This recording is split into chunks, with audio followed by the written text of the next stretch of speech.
Welcome back, art friends. Happy to be here with you today and happy to share this really fun artist and book with you. The artist for today's name is Romero Britto. He is a contemporary artist, meaning he's alive and well, still making lots of beautiful art. He's from Brazil originally and moved to Miami and has his family there. He wrote this book in 2010, and I just want to share a little tiny bit of what he wrote, and then I'll show you his art, okay? I think it's perfect for our time today. He says, and this is one of his drawings, I am an optimist. That's somebody who always thinks positive and looks for the good in life and in people. I know that isn't a common trait to have these days, but I just can't help myself. Whenever things get stressful, and let's face it, in today's world, it's all too easy for them to get that way, I make it a point to remember what's really important in my life, what it is that makes me happy. For me, and I bet for you too, being happy is being surrounded by family and friends. And though it's a little bit tricky to be surrounded by friends right now, we're all at home with our families, and I think Romero would look on the bright side of that, don't you? All right? He says that it's the simple pleasures of life, like a good book or a sun-filled afternoon or a beautiful landscape, that are truly valuable. That's what I think about when I'm faced with adversity. And adversity is just tough times. So we're all being faced with tough times. He wrote this book in 2010, and it is applicable for today. So I want to show you a few of the beautiful pages in this book because they're all his artwork. All right? So he says on this page, happy to be here, happy to see you. And if you would be in my classroom right now, you would be able to see that he's doing a little play on words. He has the word C-S-E-A, like the ocean, for this picture, instead of sea, like sight. This one's beautiful too. Delighted to meet you. What do you notice about his artwork? Yes, lots of big, beautiful colors, bright colors, and lots of thick, bold lines. See how thick these lines are? Some of them are very thin, like the kitty's whiskers, right? But most of them are very bold. I want to show you the page with the birthday cake because I think that one's really easy to see those lines. All right, let's see if I can get it. Oh, not that one. This one's fun. It's reading a good book. I hope you are doing that. Mr. Icorse has been reading lots of good books. Oh, there it is, the birthday cake. Isn't that nice and bright? And you see all those really big, bold lines? And these little swirls and designs in the back are actually part of his name. He spells his last name B-R-I-T-T-O, and kind of his signature has these little swirls, and there you can see a T. It's kind of fun that he uses his signature in his art, and you see he signed it in a tricky place, just like Mrs. Icorse always reminds you. All right, so my favorite page is this green page. I'm going to show it to you real quick before we get started drawing together. All right, it says, happy to give you a great big hug. And I love these kind of books where it kind of surprises you in the middle. Check it out. He's giving us a big hug. And I wish I could give you all a big hug too. But someday soon we'll be back together and we can see each other. And again, he signs his name in a tricky spot. Do you see it down here on his shirt sleeve right there? All right, so bold colors, thick lines, and nice, kind of simple. The other thing about his lines, there's a lot of intersecting lines. That means lines kind of cross through other lines. And that's really fun. And they're not always like this line for like his fingernail goes right off the finger. So they don't always stay where they belong. They kind of just go wherever. And I'm going to show you how to make your artwork look a little bit like Romero Britto's happy artwork today. So all you need today, boys and girls, is a piece of paper and a marker, or a pencil and eraser is fine too. Some of you like to start with that and then marker over it. That's fine too. So I'm going to pause just for a second. You're going to get a piece of paper, you're going to grab a marker or a pencil, and then we'll get started. Okay, welcome back. So we're going to start with this picture today, the dog and the cat, because I couldn't decide. And they don't take very long to draw, and we're going to draw them together, and then I'm going to show you a couple ways that you can finish off your piece. And I hope that you send them to me. Take a picture and email them to me at iCourseC@mtcps.org, or you can go to my Glitter and Glue with Mrs. iCourse Facebook page and have your parents post it there. All right, so this is kind of our goal. We want to make this cat and this dog, which are on the front cover of Romero's beautiful book. Okay, so let's get started. We're going to think about shapes today and lines that we already know, because once you take a picture apart and think about the shapes and lines that your mind and eye recognizes, it's so much easier than for your hand to draw them. So let's get started. We're going to put the dog on this side of the page and the cat on this side of the page.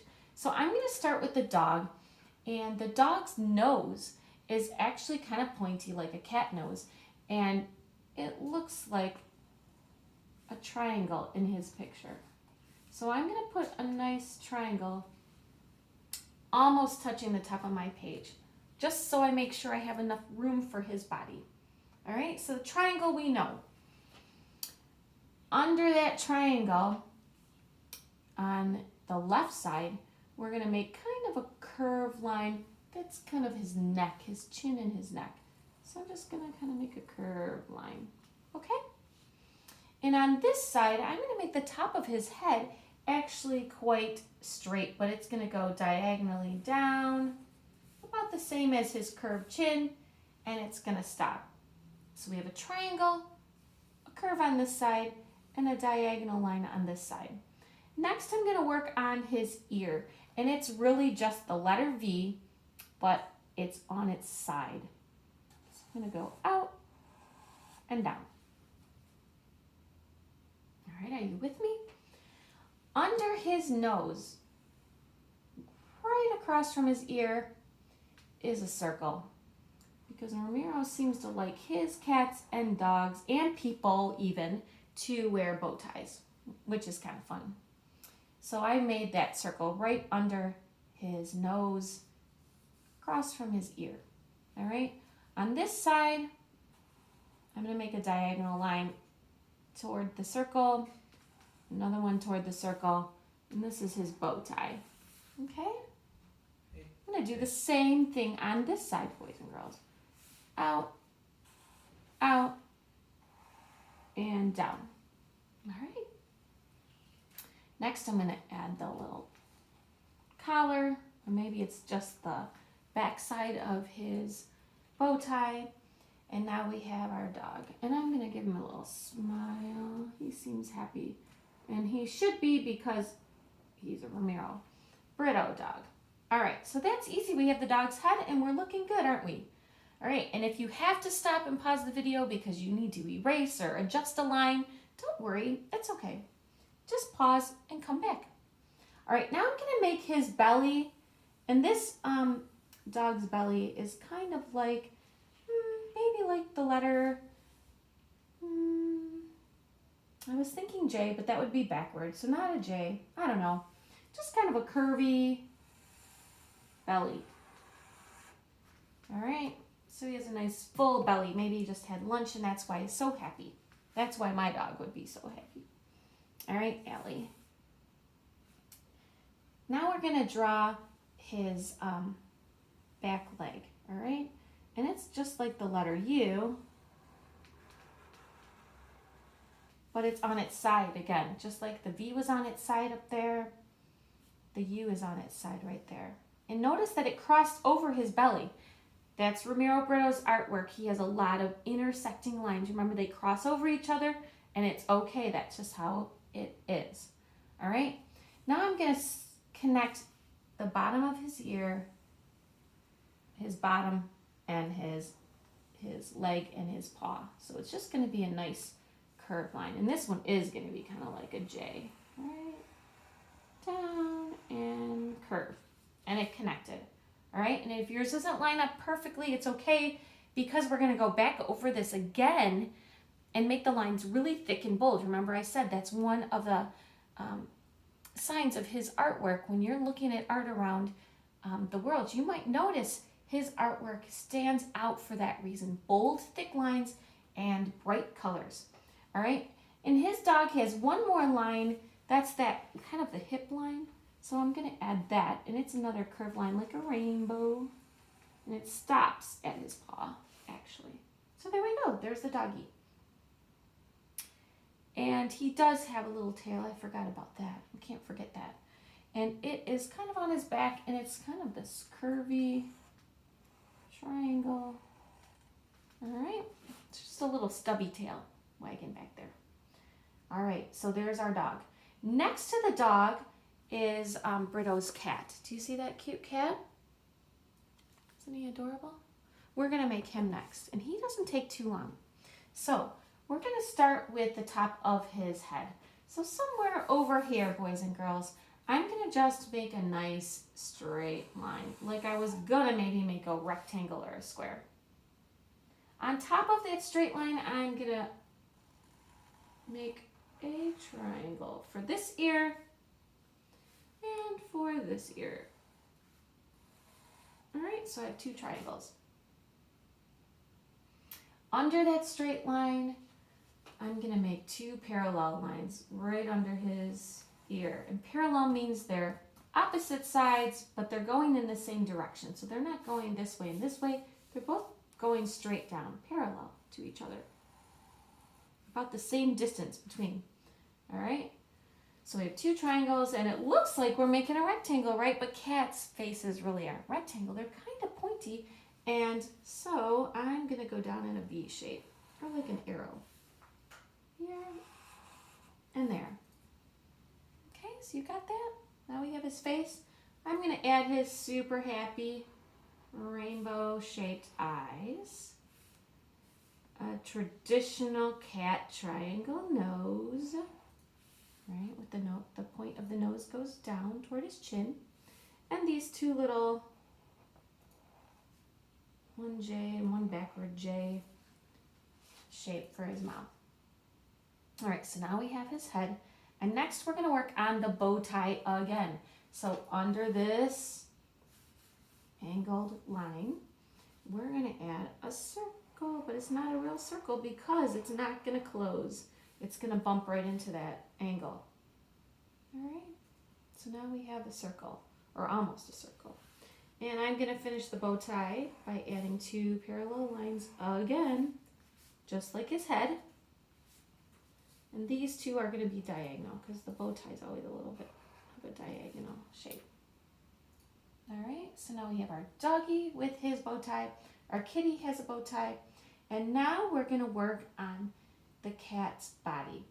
This side of the body on the left side here for me,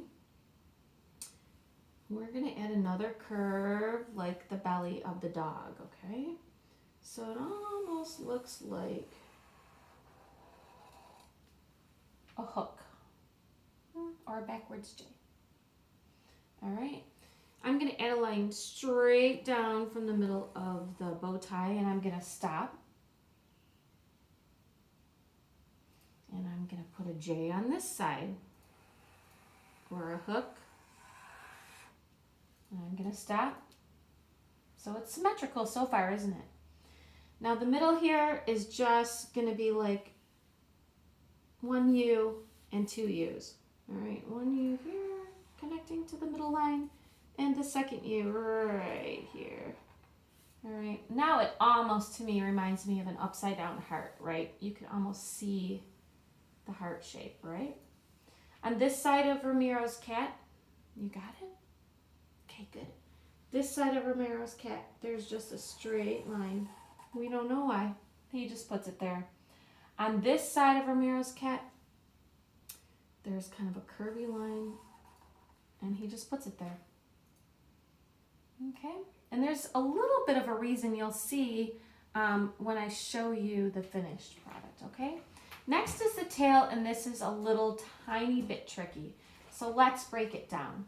All right, we're gonna put, I think it's sort of like a letter S. So I'm gonna start near the top of my page, and I'm gonna go around, over my triangle, and down. It's a big kind of a letter S. All right, and I'm gonna make the next line parallel to that one, right? Remember, parallel means about the same distance apart. We're gonna do that over here. I'm gonna go around, and this time I'm gonna stop at the triangle and come out the bottom side. So it's pretty close. All right, this one intersected like we talked about earlier. This one did not, it went behind. That's just how Romero does it. All right, and I'm just gonna put a little curve on the top. Okay, and there we go. Now his kitty's done. Now, the thing that really sticks out about Romero's art is, like I said, bold lines. So on this one, you will see I have lots of bold lines. I really went over the cat and the dog at least 2 times to get a nice thick line. If you have a nice fat black marker, that would be awesome. You could do it a lot quicker than I did. So that's one thing about his artwork that kind of stands out. The other thing is that he has all these intersecting lines. Like, check it out down here. Do you see these two? He drew right on his cat. What? Same with the dog. He drew right on the dog and off the page. But the reason I think he does that is because he likes to add lots and lots of color. If you do that, you will have all sorts of little sections that you can color a different color. So, for example, if I were trying to make this cat, I might add a line going down off the page here. I may make one over here. I may make one over here. Maybe I kind of connect the dog and the cat there. We'll make this one going right off the page here, just like he did, and so on. So there's even one up here that just kind of cuts right through the tail and stops. And this one's over here by the dog. It goes up here by his nose, back here, and down, and so on. So he puts all these crazy, crazy lines everywhere, and I think the reason is he wants more places to add color. When you cut up your design like he did, and you see this one, boys and girls, he also did a peacock, which is so cute. I did the peacock earlier today. So every time his lines intersect, then he changes colors. So it kind of gives him a really good excuse, I think, to add more colors. He adds colors, he adds these little twirls. He has a lot of those. He has those little funny shapes. If you look him up on Google, those little Britto looking, looks like a capital B. It's all fancy like. He uses stripes and polka dots, I said that. He has these little dots and dashes. So give some of those patterns a try, all right? When you intersect your art with these fun lines, you will have all sorts of spaces for bright colors. I think, honestly, markers work the best. So I use marker for these, but you could use crayon. If you only have crayon at home, pick a few of your favorite colors and color in your cat, your dog, or look up his peacock online. You could do that. The other thing he did for the background is added lots of color. So you could do that with this one, or you could do what I did. And I found some old paper, because I was a scrapbooker, and I just picked 4 pieces that I liked, and I'm gonna glue my peacock right on these colors. Wouldn't that be a fun way to finish the project? So you can choose. You can get some paper and add your drawing to the background like I did, and I again added these bold lines in the back to keep with Britto's style. Or you can just divide up the paper that you did draw and add lots of color that way. Maybe you want to use crayon for the background, and for the cat and the dog you want to use marker. Who knows what you might do? I can't wait to see. So please send it to me at iCourseC@mtcps.org, or you can go to my Glitter and Glue with Mrs. iCourse Facebook page. You can find all these pages on my website and on our Mount Clemens Community Public Schools website too. All right, see you tomorrow. Tomorrow we're going to learn about an artist from Japan, and she's a lot of fun too with lots of bright colors. So we'll see you soon. Take care. Bye-bye.